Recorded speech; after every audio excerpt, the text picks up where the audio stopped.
it's always been an anti-revolutionary, pro-imperialist project whenever the UN has dealt with Haiti. Right now, it's very difficult for the Haitians to mobilize, especially in Port-au-Prince. There's these gangs that are functioning as the paramilitary arm of the state. In Cuba, you're 100% correct. And it wasn't just the Cuban Missile Crisis. It was a NATO missile crisis. It was a Turkey missile crisis. It was a German missile crisis, because they always tell us that Khrushchev and the Soviets put missiles in outside of Havana, but what about all the NATO US missiles pointed at the Soviet Union? So what's good for the goose is good for the gander. We should unpack the different layers, certainly, of this quote unquote Cuban missile crisis. But I think terminology is so important. So my man Wyatt has arrived right on cue. So glad y'all got to see, Cuba with your own eyes. We need to have more exchanges with the Cuban people. The Cuban people have held strong when everyone gave up on socialism and the Soviet Union collapsed in 1991. The Cuban people's caloric intake was cut in half. They were only getting on average 1,500 calories. There was no soap. There was no shampoo in Cuba. That's what the blockade is, to deprive the everyday people of food, of hope. But somehow the Cubans have held on. It's not easy. I think we have to be nuanced and understanding what Cuban youth and Cuban families are going through every day. But we say, U.S. out of Cuba, shut down Guantanamo, which this liberal fox promised his first days in office in 2008 in Guantanamo Bay. This military base of infamy and of humiliation and of U.S. imperial arrogance is still right there. So good to see Wyatt. Great to participate. Thank you, Courtney, Pasta, and all power to the people. Peace. Dan, we love you, baby. We'll see you soon. Next adventure. I'm glad I get to have a show and have all my friends on here. Look at this. I just want to take a picture. I got Courtney Banks, Wyatt Reed, and Danny Shaw. 3 people I love to death. Danny, get on out of here. We'll see you. We'll see you soon. I got to tell you about Guantanamo Bay. There's some shit coming out of the truther community you probably don't know about, but I'll tell you guys another day. That was Danny Shaw, ladies and gentlemen. Courtney, how much more time do you have? Maybe like 10 or 15 more minutes. All right. Well, Wyatt Reed has joined the show. Wyatt, I'm glad you put your nice shirt on for the show today. You look beautiful, right? Look at him. Fly. We all got the only one I had left. Thank you for noticing. Got to do laundry, and this is the shirt that shows it. Nice. Well, let's jump into this whole, because we have it on the doc. Let's jump into this whole was it Riley Gaines situation? Let's talk a little bit about before we get on there. We have Sarah Higman, who's going to be joining the show on Monday. She was at the Rage Against the War Machine rally. I met her at Freedom Fest. She's part of the trans community, but she has, I believe, the site Gays Against Groomers or something like that. Hers is Trans Against Groomers, I think. Against Groomers. She's a non-woke, I guess, is that I hate to identify her, but that's how some people have been identified. I just think she's a real cool ass fucking person, and you can talk to her, and she's going to come join the show on Monday. But this has been going on. We've seen this situation. I don't know if this was at a okay, I'll set it up for you. City Council. Well, go ahead and set it up. What do we got here? So Riley Gaines is a swimmer. She competed in the NCAAs last year, 2021, I believe it was, or last year, one of the two. And Leah Thomas was one of the competitors in the meets. And Leah Thomas is a trans woman. Leah Thomas had swam as she's a biological male, so swam as a man, in college up until the year before these meets. And then she was able to transition because the rules changed and compete. And Riley bravely started speaking out about just how she feels, that it's been very unfair, speaking up for women's single sex spaces because she had to share the locker room. And in almost every case I've seen so far of women speaking out about being uncomfortable with male bodies in locker rooms, the women are the ones who get kicked out. The women's are the one who are told to go to therapy. The women's are the ones who get some sort of like ordinance or police showing up saying that they've been harassing people. So, or they're just completely not believed. So I think it's just really important to highlight because especially last night, she spoke at South Florida State University and she was followed by a mob I mean, just there's no other way to put it, of trans rights activists, and a trans woman punched her twice. And even just this week, I mean, I've seen a lot of different women. A 74-year-old woman was assaulted by a trans woman at a Let Women Speak rally in New Zealand. So it just seems that, you know, we came from this whole situation of having Me Too and talking about believing women and listening to our experiences. And now it seems that when women do want to speak out, they're completely just labeled as bigots, when truly I think, you know, it's about maintaining women's scholarship, maintaining women's spaces, especially because women are a subjugated group. I don't know why we forgot about that, but I think it's important to hear what she has to say about her experience. And I just want to say that this is really quickly before I pay. This is a very confusing thing for a person who grew up in the 80s as a man, right? I'm not going to use the term cis or anything else like that. As a man growing up in the 80s, as a boy being trained, you know, taught by my mom, we were always taught to protect women's spaces, right? Like you have to protect women's spaces. That's their space. You don't get involved. You protect those spaces. And now we have this whole situation, and I can tell you guys this, and I know that you guys haven't been swimming in these waters. The truth communities and the people I talk to, this is all by design. The social engineers have implemented this in our society because it's so divisive. And that's why I believe when it comes to the Nashville shooting, that was such a psyop, because it is the most divisive thing you can thrust in there, and people are pointing the finger at each other. Remember, there was 6 hands or seven fingers. I guess they were naming the shooter as one of the victims or whatnot. And it just enraged people, and they were arguing about this situation. But meanwhile, nobody's paying attention to what's going on overseas, outside our borders, what's happening with Iran and Saudi Arabia, you know, what that means to our finances. So I can tell you this much: the people who I will be sharing the stage with at this event, there's Rebels with a Cause, June 3rd and 4th. The Truth community, they look at the social engineers. It's what I talked to you about, Wyatt. They study the social engineers, right? And these tactics are thrusted into our society because they're the easiest way to break a society, to keep it divided. And that's what this is about. Any thoughts before we play this video, Wyatt? No, it sounds like you guys got it covered. All right, let's take a look. This is Riley Gaines. My name is Riley Gaines. I'm a recent graduate from the University of Kentucky, where I was on the women's swim team. I proudly finished my career as a 12-time NCAA All-American, a 5-time SEC champion. I am one of the fastest 200 butterflyers of all time. But on March 17th of last year, my teammates and I and other female swimmers from universities around the country were forced to compete against a biological male named Leah Thomas. Thomas was allowed to compete in the women's division after competing as a member of the University of Pennsylvania's men's swim team for 3 years.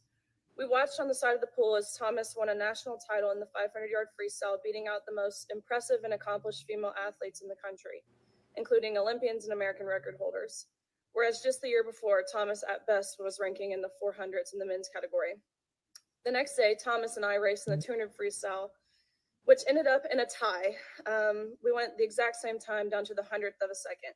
Having only one trophy, the NCAA told me that I would go home empty-handed and this trophy would go to Thomas. And when I questioned this, the NCAA told me that Thomas had to hold it for photo purposes. I was shocked. I felt betrayed and belittled, reduced to a photo op. But my feelings didn't matter. What mattered to the NCAA were the feelings of a biological male. In 1972, Congress enacted Title IX to end unjust sex discrimination in all aspects of education, including college athletics. But by allowing Thomas to displace female athletes in the pool and on the podium, the NCAA intentionally and explicitly discriminated on the basis of sex. Although the NCAA claimed it acted in the name of inclusion, its policies in fact excluded female athletes. But that is not all. In addition to being forced to give up our awards, our titles, and our opportunities, the NCAA forced female swimmers to share a locker room with Thomas, a 6'4", 22-year-old male who was fully intact with male genitalia. Let me be clear. We were not forewarned. We were not asked for our consent, and we did not give our consent. If nothing else, I hope you can truly see how this is a violation of our privacy and how some of us have felt uncomfortable, awkward, embarrassed, and even traumatized by this experience. I know I don't speak for everyone. It's impossible to speak for everyone, But I can attest to the tears that were shed on that pool deck by these poor 9th and 17th place finishers who missed out on being named an All-American by 1 place. And I can attest to the extreme discomfort in the locker room when you turn around and there is a male watching you undress while exposing himself. I can attest to the anger and frustration from these girls who had worked so hard and sacrificed so much to get to this point. Unfortunately, our experiences are not unique. The number of female athletes who have been denied opportunities, again, traumatized or hurt by policies that claim to be promoting inclusion, is growing at an alarming rate around this country. It's simply unacceptable, and the integrity of women's sports is lost. Thank you. Thanks so much. Wyatt, I know you're gonna be pissed at me because I told you we were talking about foreign policy in Cuba and stuff, and I hit you with this shit over here because I know as a leftist or whatever, whatever you call us. I remember we first started talking about this shit, like me and Nico were like, yeah, well, I've been around, women in a basketball team and heard this conversation. It was split. Half the women were cool, the other half were not. They didn't think it was right for certain males to jump in, biological males or whatever. Once again. And we were like, but I could see your point of view. We'll sit this one out. But it seems like we've gotten to a point where we can't sit this one out. But Courtney, no, I'm sitting this one 100% out. That's a women's issue. I'm out. Okay, I would say that's actually. We'll go to Courtney. I would say that that's 100% incorrect. And as a leftist, and if you care about censorship or any of that stuff, everybody should care about this issue because women are being fired and men for saying that they believe in biological sex. I mean, a woman was just assaulted yesterday for saying that she felt that women should have the right, which we fought for Title IX, to be protected and be able to play because of our biological sex.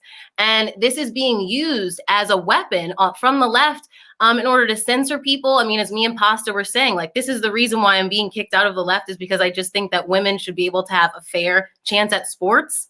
Like, I mean, the fourth leading cause of young women's dying in the U.S. is still murder. The number one cause of pregnant women dying is murder. Like, we're not that progressive of a country, and women are under attack all the time. And now, when we supposedly live in a free society, women can't even express their opinion or give their own personal testimony. And it is being labeled as transphobic. It is being labeled as hateful. And if you actually care about freedom of speech and coming to the table and compromising, I don't see why at least we cannot, as leftists, say, hey, I don't like the way that you're going about this. I mean, this is happening all over at Ivy League schools. Rather than, staying and watching lectures, these kids are just going and shouting down the people who are supposed to be speaking and chasing them around. And that's just not how you do things in like a civil society. And it's for things like misgendering, I mean, it doesn't help them win their argument. And it also makes it much more divisive. So I think it is time for people, even if you don't think that this is a big issue, to at the very least say that the violence that's being directed needs to stop and needs to calm down, because I don't understand how women who are a subjugated group and we're trying to fight for our own rights, no one's going to say, hey, you shouldn't be punching women in the face. I just don't think that that's that far. But, well, listen, seemingly I'll that's give you this much. I don't mean to cut you off, but it is hard to talk about these issues. It's hard to, take a position on this, when I don't think the majority of people who are transitioning are violent, are acting that way. But I will say this much. No, not at all. The and fact that's not what I'm suggesting. What I'm saying is the way that activists are doing this, and it has been seen time and time again, that now these very aggressive things are happening, and we have to recognize that there's misogyny in this country. And, I saw a Let Women Speak rally where there were Nazis, literal Nazis there at the rally. And instead of the people going after the Nazis, they still went after the women. And so, I just feel like what are we really talking about? Let's actually go after Nazis if that's what we want to do. But it seemingly seems like we're just going after soft targets like women who are trying to be heard. And I just think that in a free society, we should say that at least that's wrong.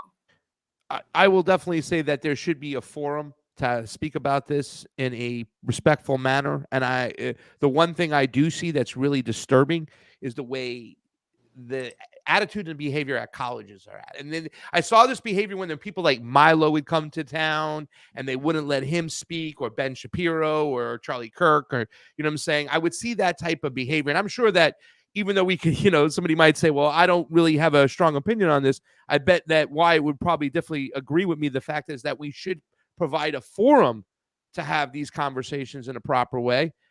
Would you at least agree to that, Wyatt, that that's been out of control, that the cancel culture has been ridiculous, that we can't even sit down and have a civilized conversation about this? And that's the real, that is a real tragedy here?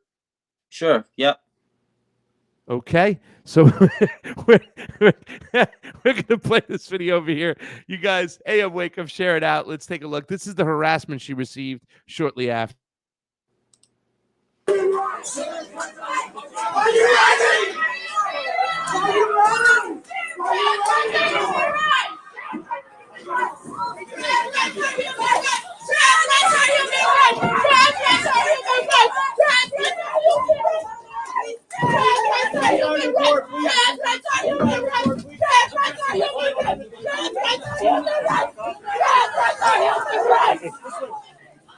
Yeah, you fucking trans fucking bitch. I fucking see you. Trans rights are human rights. Trans rights are human rights. Trans rights are human rights. Trans rights are human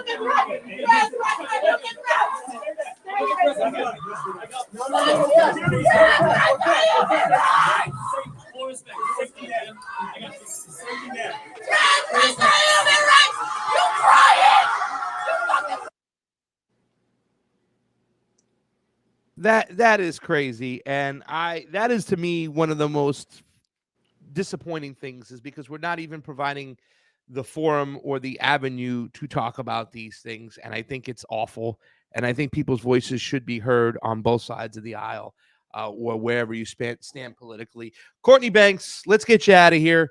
Where can people find you? What's going on with the Banks sisters? I was hoping that Keisha was gonna roll on in here. We miss Keisha, but she's been listening. She'll say hi. She's hey, there you are. You have to you were supposed to jump on here. You're on the thumbnail, so at least now we're staying true to the thumbnail and stuff. We have to go get. We have What's to go up, get girl? dresses. You know Wyatt, Keisha, Wyatt, Keisha, the guy with Nice a to good-looking meet shirt. you. Wyatt lives in How you Virginia. Oh, So, really? Yeah. Wyatt is The one and only. Wyatt is cool. Besides this interaction, Wyatt is cool. I'm gonna say for the record, but we'll talk. No, I'm getting in trouble later for this one. You'll get in trouble later. I know. What the fuck, pasta?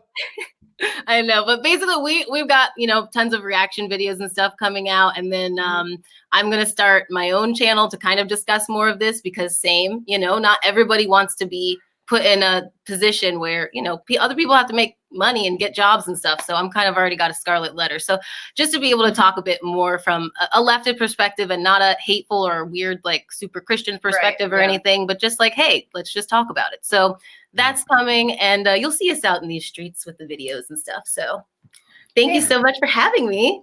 Well, sorry, my Wi-Fi was crazy. No, well, listen, I've said this before. I think you guys are mad talented. And I appreciate the space you guys are occupying, because there's not a lot of leftist females like yourselves that are going to come in here and talk about this in the way you talk about it. And I think it's just so necessary, and it's so helpful nowadays, because that's the only way we're going to get out of this whole situation that we're in. We have cancel culture thrusted upon us, and it's fucking it up. We have to cancel the cancel culture. And the only way to do that is to have robust ideas and discussions, even if not everybody agrees with them. Bank sisters, thank you so much for joining the show. We love you, and we hope to see you soon. Yeah, right, thanks, Lassa. Have a good show. See ya. Bye, guys. Bye. The Bank sisters, what's going on? Hey, what's up there, Wyatt? How are you, brother? How's everything going, dude? I'm good, man. I'm just back home, old Virginia. You know me, man.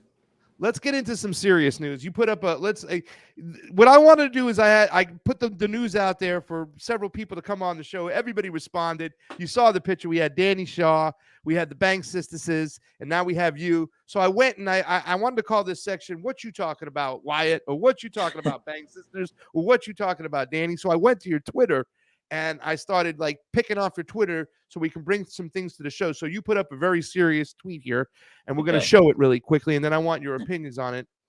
This is Mr. Zelensky.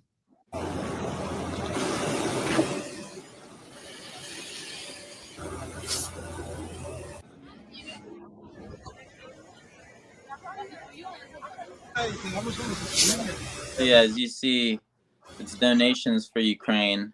They're going directly into his nose, straight into the nostril, which I think is a very direct, efficient way to get money from point A to point B. You cut out all the middlemen.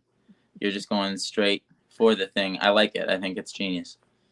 Well, you also put up another tweet. Hey, what are you implying there, sir, when you say that, Zelensky, you should put the money up his nose? What am I implying? Dude, what I are don't you want to get you implying, kicked sir? off of any of your platforms. If I imply away, I don't know how much more I know, right? More direct can I be with that one? I'm not sure, man. So this right here, you have U.S. installed fascist meets with U.S. installed fascists. So what's been going on in Peru right nowadays is that we've had, like, obviously when you say fascism in this sense, we're talking about real fascism. We're talking about corporate interests going in there and backing the United States going there and backing one section of the Peruvian government, the one that is going to be more friendly to the lithium corporations, is what, what's written inside the pretty much what's set to expire is the Constitution, as far as keeping out these corporations from coming in. Pedro Castillo campaigned on making sure that he would nationalize, or at least have all the resources that are extracted out of Peru stay in Peru, the money there. So why don't you give a little context to what's going on over here and what you tweeted the other day about Peru?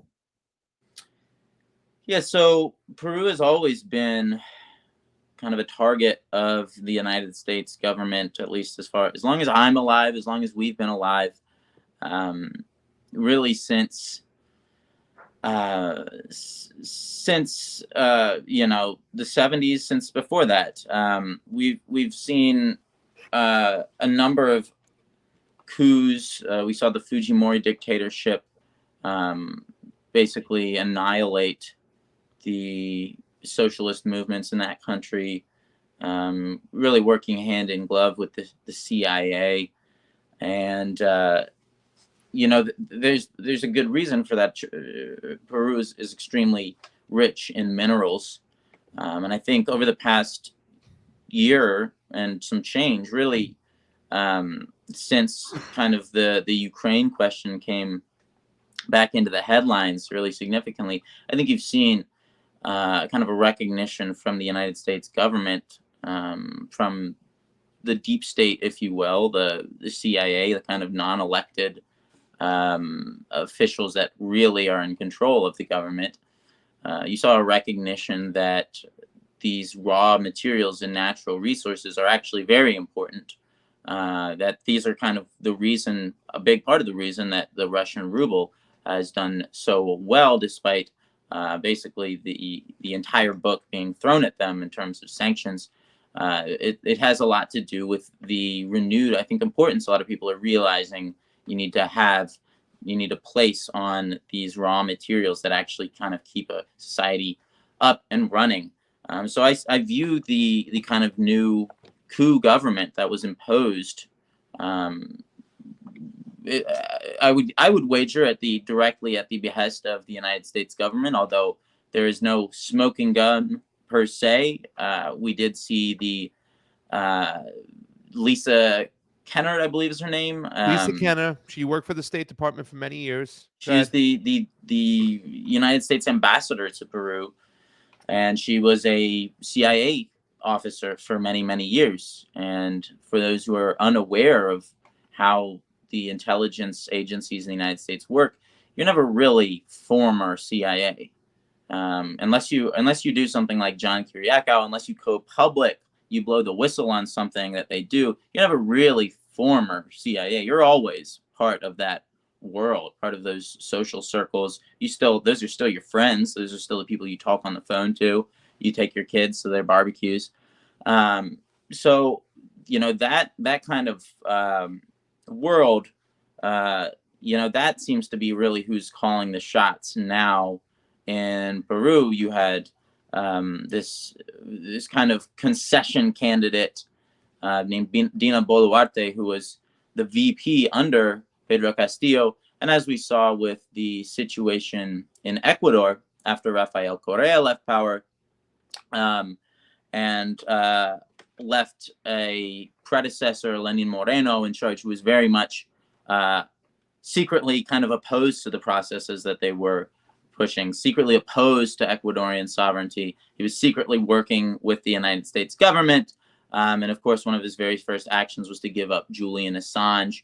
That's a similar kind for of a dynamic. huge IMF loan, by the way. Yeah. A huge, yeah, came right after it. So that too. And I think that's kind of symbolic of the new strategy that the CIA, the deep state, employs when they are trying to subvert a government. They plant in these candidates. They start working on the people. They say, oh, this guy's a committed, warrior for his people. This person's really going to stand up for the working people in their country. Well, we better seed in, we better salt the campaign with some BS candidate that we can flip and we can use to manipulate the process from the inside. You've seen this really all throughout Latin America in the countries where the US-backed candidate has taken a whooping. You could see this in Bolivia, definitely, the kind of immediate response as soon as the movement to socialism won back power, as soon as they defeated the US-backed coup that overthrew the first indigenous president in 2019. As soon as they finally came back to power, you saw these divisions emerge almost overnight. And it was very clear to me kind of who is pulling the strings and sending out the money and sowing dissent amongst the ranks. It's the same force that's always been doing that. Sorry to interrupt you, but you mentioned, because I want to stay here, because a lot of people will say, well, Lisa Kenna just showing up to Peru is just the State Department following up on what's going on because they have interest. But what happened in Peru is a result of what happened within their own specific government. What other areas would you point to? Because you were starting to point it out before I so rudely interrupted, but maybe you can elaborate on it a little bit more, because when I have these discussions with a lot of older conservatives or Trump people or populist right people, I explain to them that there's always foreign intervention, that we have this Monroe Doctrine type of mentality to go down there, steal these resources, extract them out for pennies on the dollars, keeping the countries unstable, and then thrusting all these IMF loans and making them participate in our monetary system. And that's why there is so much migration to the United States.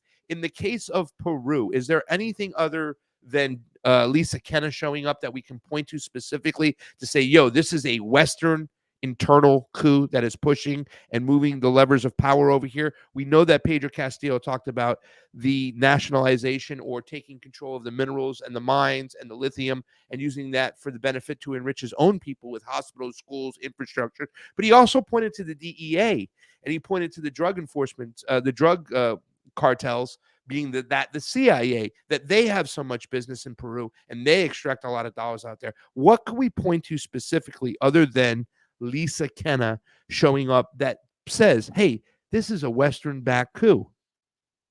Well, it's not just that she showed up.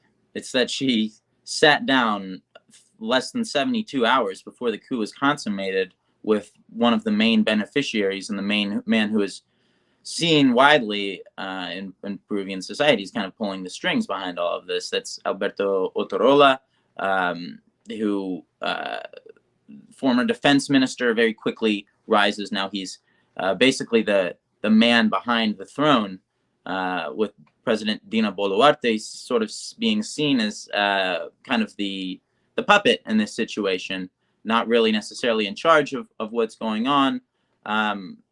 So yeah, I mean, it's not just that she went down there, she was doing her job. It's that she met with key players right before the thing happened. And as I said, not a smoking gun per se, but just very highly suggestive of what seems to have taken place, and kind of par for the course in terms of how you see these things play out in the region and globally as well. It's kind of the same strategy. That was my point. I wish that when we went to Cuba or we went to wherever we go, that we have a cameraman following us around all the time, because some of the discussions we have are so fucking great. I mean, we're like, we don't go down there and just, kick rocks. We're always having discussions about what's going on. And, you use the term market socialism that I've been I love that word. I threw free market socialism in there because I really want to fuck with the conservatives, because I've always called for a mixed economy, that parts of socialism work. I don't think that any corporations should control natural resources that are very valuable to the people. I believe that water owned by Nestle is a sin.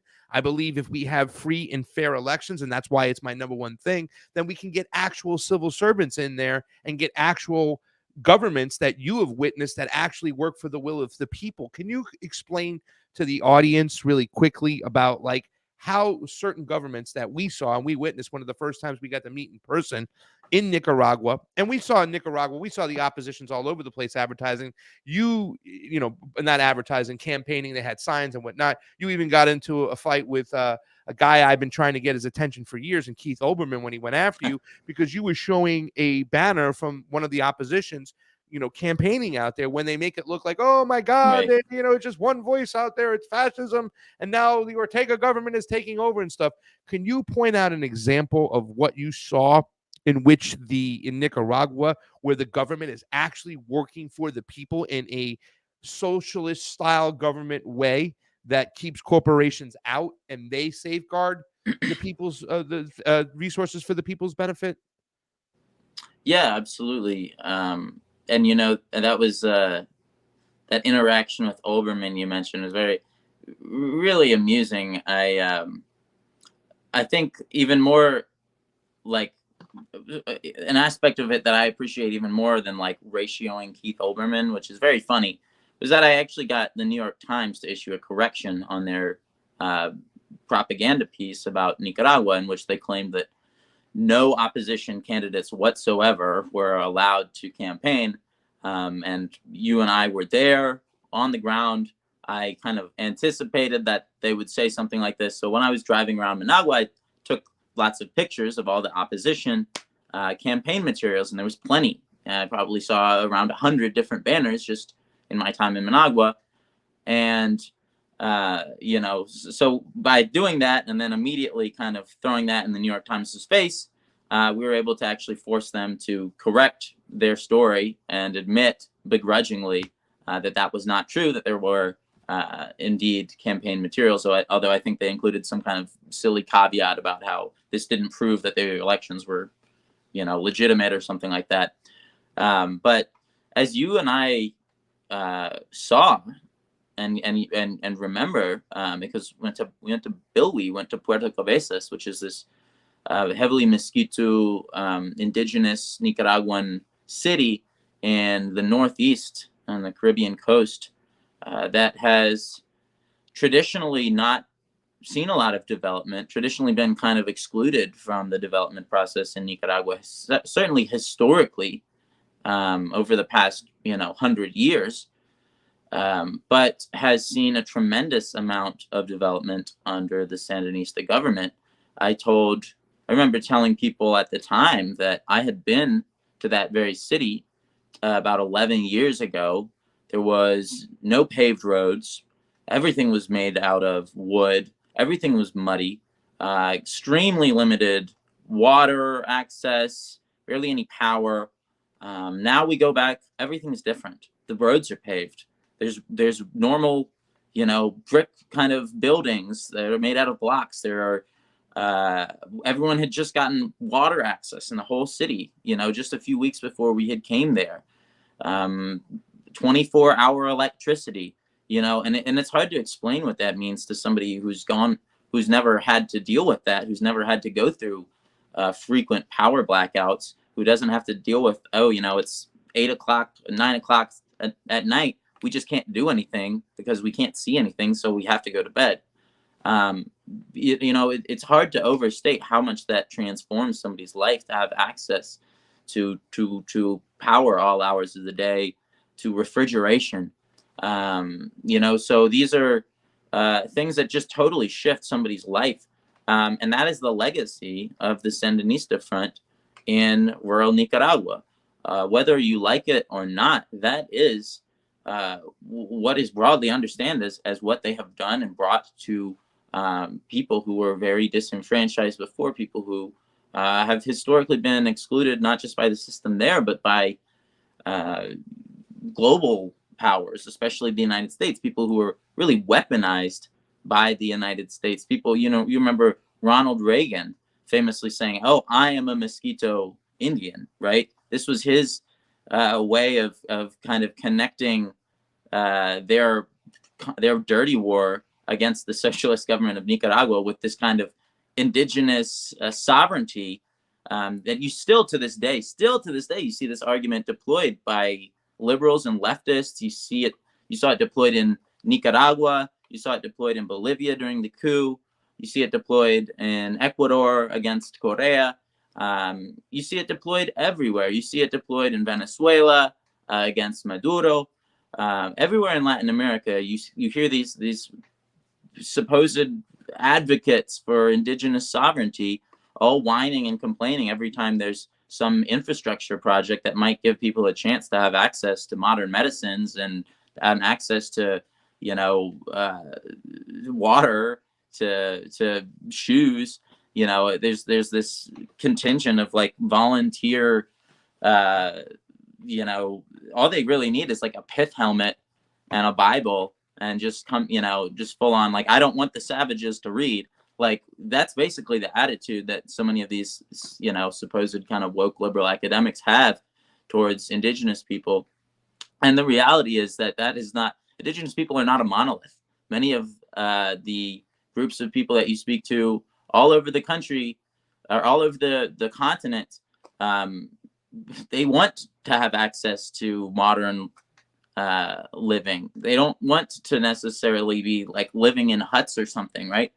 And that's kind of the attitude, where you basically have these like extreme kind of fascists, like in Bolivia, where they come in and they say, the indigenous people will never come back to the presidential palace.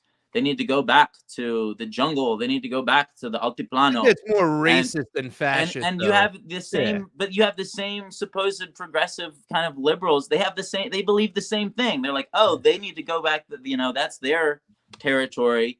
They shouldn't be in the city with us modern people. You know what I mean? That's the mentality. Yeah. And that's kind of what underlies all of the pushback to so much of the indigenous candidates in Latin America, whether it's Bolivia or it's Peru.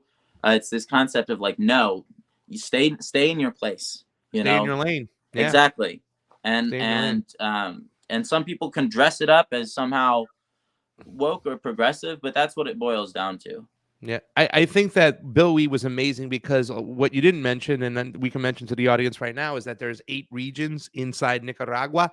2 of them are autonomous, and Bill Wee is an autonomous region. In other words, the central government will come in to help out with roads and infrastructure, schools. If there's a natural disaster, they'll help come in there and clean up, obviously education projects, but they have their own judges. They have their own way of life. They make their own decisions. They're autonomous.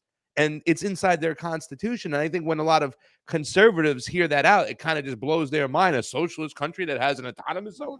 Yeah. And, we've talked about this market socialism, this mixed economy, and how it's working. And Nicaragua, you had mentioned, has somewhat of that too as well. And when it has different levels of healthcare. Can you explain the healthcare program you talked to me about briefly? Like, I believe they have 3 different tiers. Don't they have a private, a public? Well, that's... they have a public healthcare system that is significantly better than pretty much any other country in the region. First of all, the fact that you have just a public healthcare system in general leads to widely better health outcomes. And then there is a private healthcare system as well, and it tends to be a little bit faster. I will say it does tend to be a little faster, and this is partly an issue of just lack of resources, right? You're talking about a country that is extremely poor, that has one of the poorest countries in the hemisphere, just because of historically how it's been treated, basically used as kind of a U.S. Playground, U.S. plantation, I should say. So that has meant, and then of course it was subjected to 10 years of a civil war that was engineered by the United States. That devastated the country. They were really struggled to implement a lot of their reforms in the 80s because they were in a wartime economy. But especially since coming back into power in 2006, they've really they tried to plot a much more agreeable sort of path. They kind of toned down the revolutionary rhetoric a little bit. They said we're going to make deals with the business community.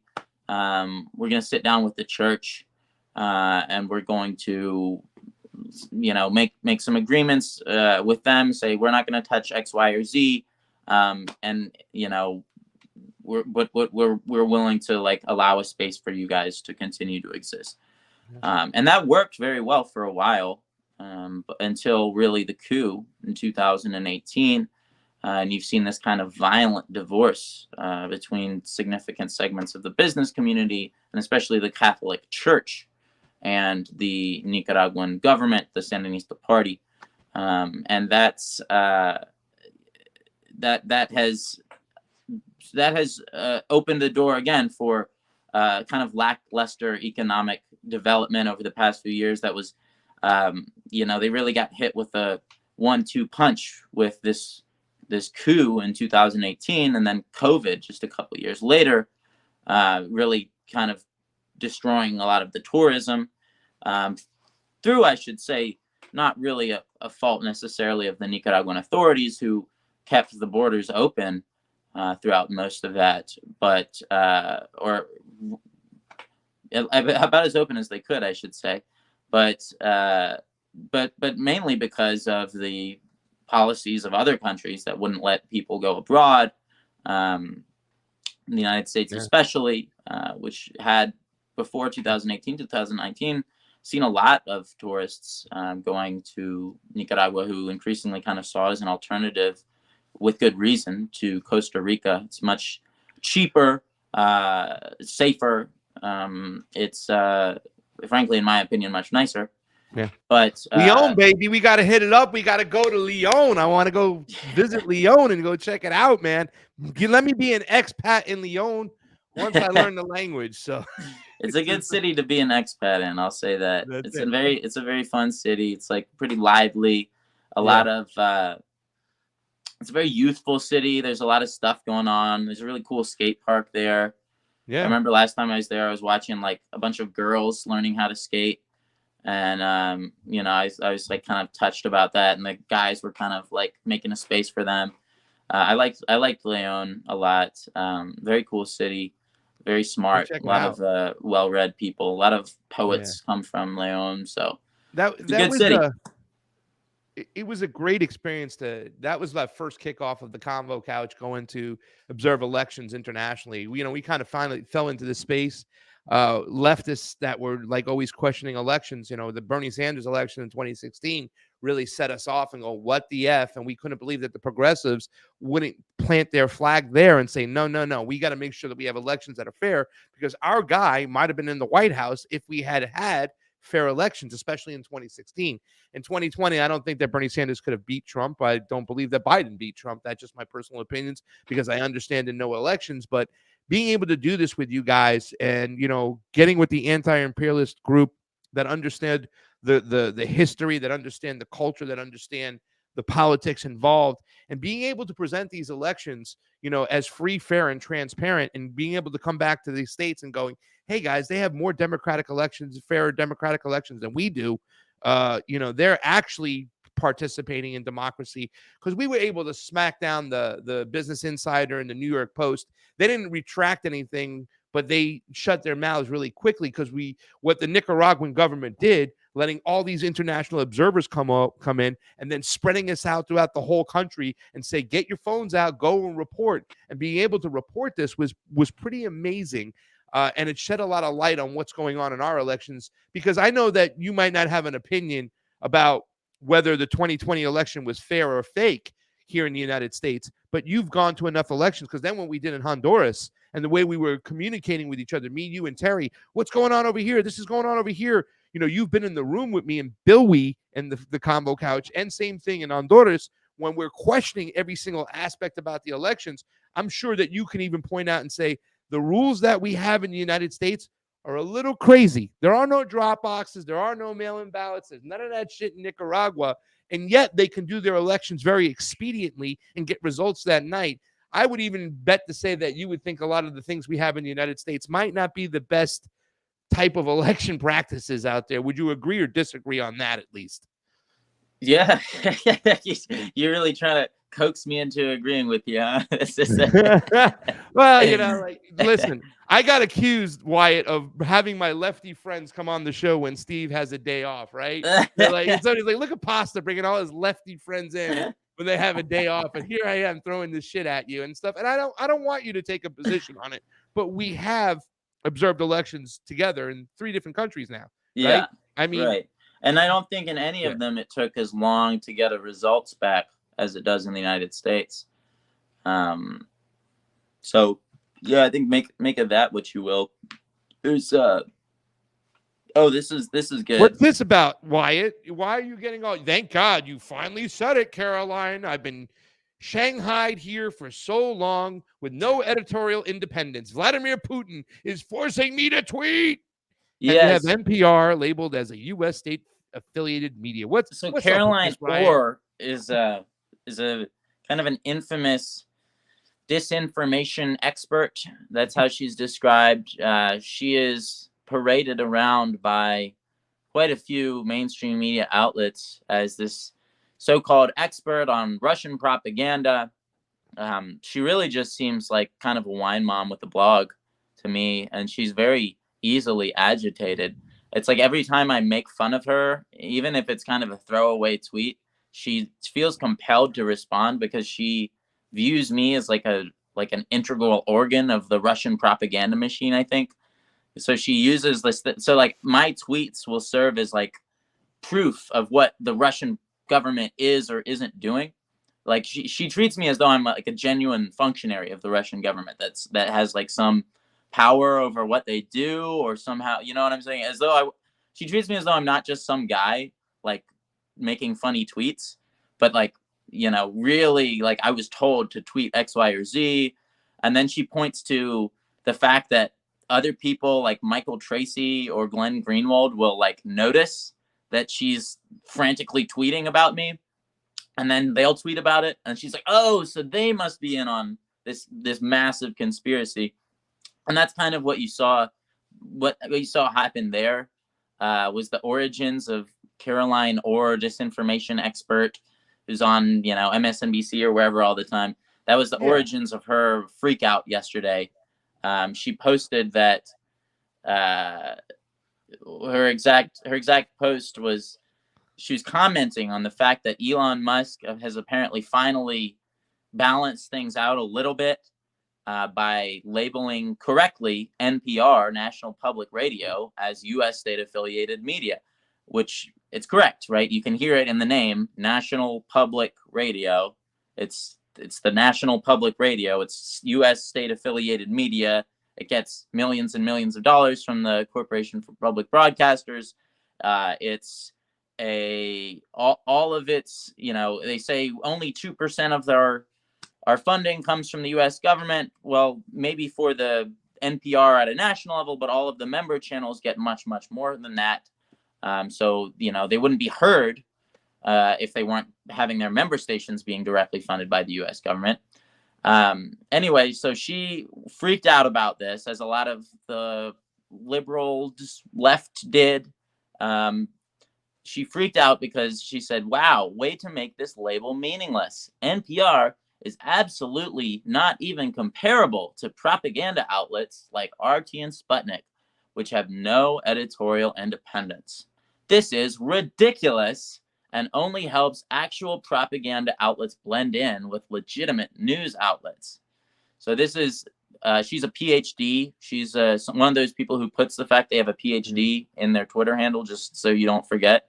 Yeah. But that's apparently the PhD level tweet right there. This is ridiculous. I know you, right? I know you very well. I know you before you started writing full time with Sputnik. I'm Fiorella, and I had the combo couch for quite some time before she's worked for RT. Nothing's changed about you guys. You guys never come to me saying, I can't do this or I can't do that. You might complain about what you have to do, like they want you to write a piece over here, or she's got to do a part on that and stuff like that. But you guys don't come to me and say, we're being censored. Right. and you know, this is kind of their whole gambit, is that we are basically no longer, you know, autonomous human beings. We are now automatons of Vladimir Putin. We somehow, I guess, forfeited all of our capacity for independent thought as soon as we signed the contract. You know, so I obviously I made fun of her, right? I'm saying, thank God you finally said it, Caroline. I've been shanghaied here for so long with no editorial independence. Vladimir Putin is forcing me to tweet, you know, as though I got carted away mid-tweet or something by the FSB. But this like clearly rubbed her the wrong way, because, you know, then she responds, "This is exactly the type of disingenuous response I would expect from a Russian propagandist. Serious people don't engage like that." And then, you know, so this is kind of the thing. She immediately takes whatever, you know, I am debating one of her premises, whether she realizes or not. I was basically, you know, I was very, I would say, effectively arguing against her kind of central premise, right? Which is that there is no independent thought. I'm doing it humorously. She might not like the way that I'm doing it. Yeah. But that is a serious argument. I'm just responding to her rather unserious tweet in a way that I decided was fitting. And, you know, so she really can't deal with that, though, right? She can't deal with the fact that her central premise, that we have no independent thought, that we have no editorial independence, is just so plainly true that I can make fun of it with a tweet that shows it's true.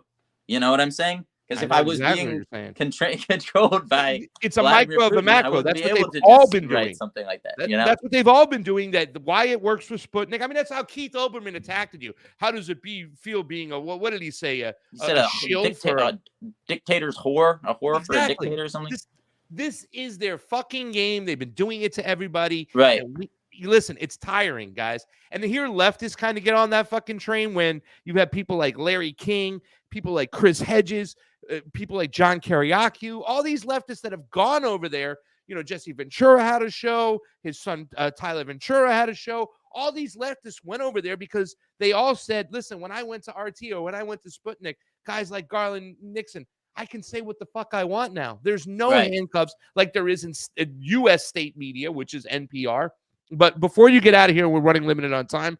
I want to get your opinion about this because we talked in Cuba and we talk all the time about this whole conservative right-wing populist push to blame China for everything. In fact, when I spoke at the Rage Against the War Machine, I said, okay, some of you people are going to say that you're wrong, Pasta. There are right-wing populists like Matt Gaetz who are calling for an end to the Ukraine war. They're trying to defund it. But I said before, and many people have also agreed, that I think the conservative movement inside the United States will be totally fine with ending a proxy war in Kiev aimed at Moscow and moving all that money and weapons over to Taiwan to fund a proxy war aimed from Taiwan pointing at Beijing. Now we see these guys, and this is like the Epoch Times, which is the Falun Gong. Guys, I'll be releasing an interview tomorrow with me and Carl Zah. We had an amazing interview. It was an hour and 40 minutes. We went over a lot of these things. But the conservative movement, the right-wing populists, seem to be okay and want a war and believe anything. It's such a sophomoric point of view to not realize that China has home ownership greater than the United States. It has small business ownership greater than the United States. It has its own banking industry. It has this market socialism, which we talked about, which is a combination of mixed economy of capitalism and socialism together. Here they are. This is the Falun Gong again, the Epoch Times, crazy peeps. Leonardo DiCaprio testifies that the CCP-linked financier planned $30 million donation to Obama's 2012 campaign. Wyatt, what are your thoughts about this craziness and this erratic behavior from the populist right towards China? Well, I haven't seen this particular story, so I can't really comment on it. But it's more the same. It's everything else they do. China this, China that. You heard that China gave Biden money, right? It was China directly. It wasn't an energy company that gave $1 million $1 million paycheck to the Hunter Biden and his family. It was Xi Jinping himself. and the Right. Chinese Communist Party who paid off Biden to the Yeah. tune of $1 million. No, I mean it is certainly kind of reflective of this environment where it's like a red v blue, Pepsi v Coke. You hate Russia or you hate China kind of dynamic. It's like a choose your own adventure sort of identity that you have now, where you get to like pick between this side. Do I want to be one of these people or do I want to be one of these people? Choose your own identity.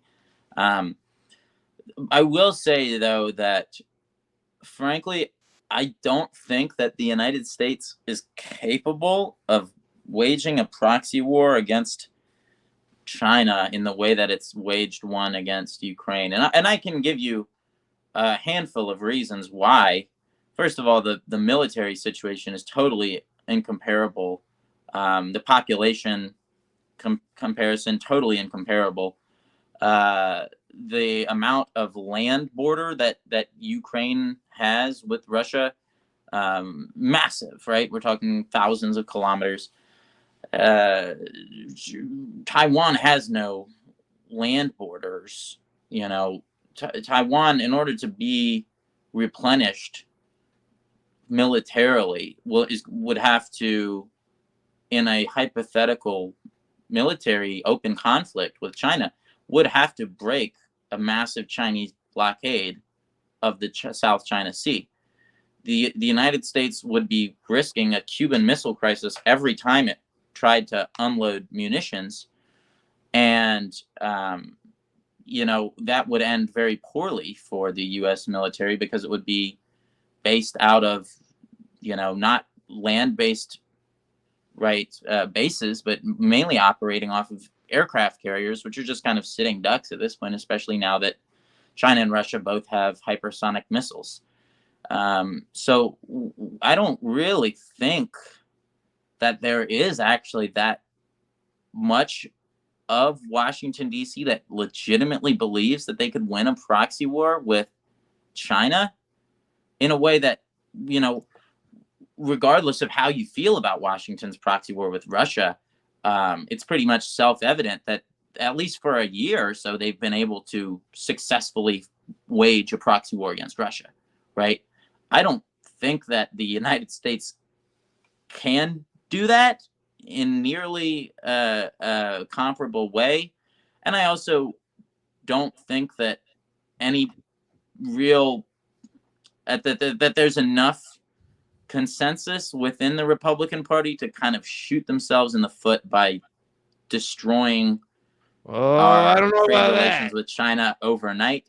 I mean, I don't know about Trump, that. even Trump, he would still say things about having good rapport with Xi Jinping. He would still, even when he's kind of pursuing all these sanctions and driving a trade war, he never really crossed that many red lines. Blame the COVID-19. It was China's fault. It was China's fault. There's a lot of his right-wing populists that is pushing that mentality. I don't think we have the time to I'm not dig into saying that. That's right. I just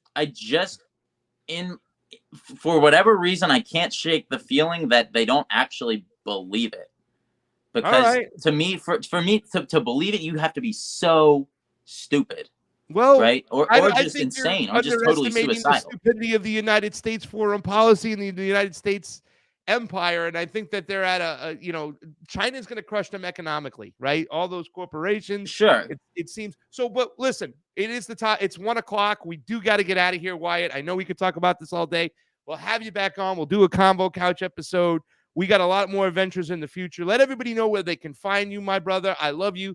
Thank you for coming on. I hope I didn't put you in any bad positions today, but come back on again and I'll do it again so you can yell at me some more. I love you, brother. Let everybody know where they can find you. Yeah, check me out on Twitter at this handle. I believe I have been unsearch banned. We'll have to double check. You guys can be the judges, but it looks like maybe my year-long search ban on Twitter is over. Maybe too soon to say, but let me know. You can also find me on Telegram. You just type in Wyatt Reed. My channel will pop right up. And I have a Substack as well. So check me out on any or all of those platforms. And Pasta, good to see you. Great chatting. Definitely look forward to talking again soon. Well, I loved it when you came to Vegas and you sat in with us. I can't wait till we do it again. We had a great time in Cuba, learned a lot. Looking forward to what's going on. We're talking about the economy. Wyatt Reed, everybody out there, go follow him. He's my brother. I love you. Later, Thanks, y'all. Wyatt. All right, that's it. We got to get out of here. Shelly did not come to read the super chats. I hope she would, but let me just read them on out really quick. I'm going to play a little.